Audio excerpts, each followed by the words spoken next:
Родителите на основците од 4 до 9 одделение од Македонска Каменица денес повторно на протест. И покрај заострувањето на здравствените мерки не се откажуваат од старите барања.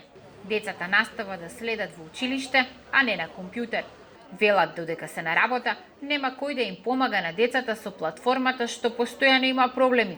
Голем дел немаат соодветни или никакви компјутери, ниту можат да затоплуваат повеќе соби во домовите. Просторите се мали. Треба грејење во сите соби да имаме, а ние имаме само на едно место грејење. Значи не може да функционира дома со 3 деца. Нашите деца, лично моите, се немаат вклучено досега и не планираме да се вклучат.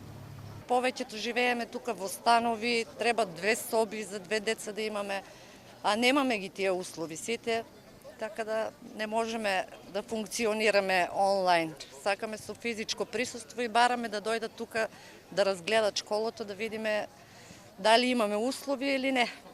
Од Советот на родители на основното училиште Кирил и Методи во Македонска Каменица сметаат дека и училиштето нема добри услови за онлайн настава, па голем дел од наставниците работат од дома.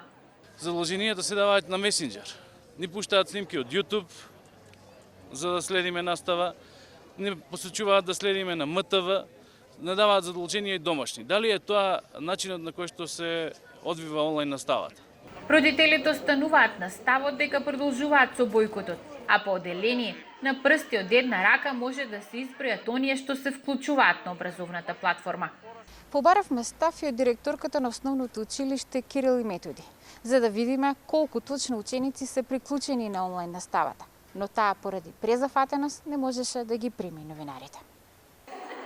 Наместо директорката одговор даде градоначалничката Сонја Стаменкова. Таа вели легитимно е правото на протест, но без одлука на комисијата не можат да организираат настава со физичко присуство.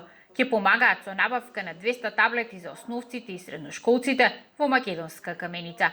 Поради потешкоти во обезбедување на IT уреди, во моментот има одреден застој, но одреден број на таблети веќе се набавени, ќе се дистрибуираат онаму каде што се најпотребни од вторник натаму, додека другиот потребен број кој што го добивме од двете училишта, од гимназијата и од Кирил и Методи, во наредните 2 до 3 недели ќе биде дистрибуиран до родителите, до децата. Стаменкова се сретна и со родителите кои протестот од предосновното училиште Кирил и Методи го преселија пред зградата на општината. На средбата се договорија да испратат ново барање до Комисијата за заразни болести и Министерството за образование, да се направи нов увид во условите што ги нуди училиштето, а при тоа да биде присутен и представник на Советот на родители.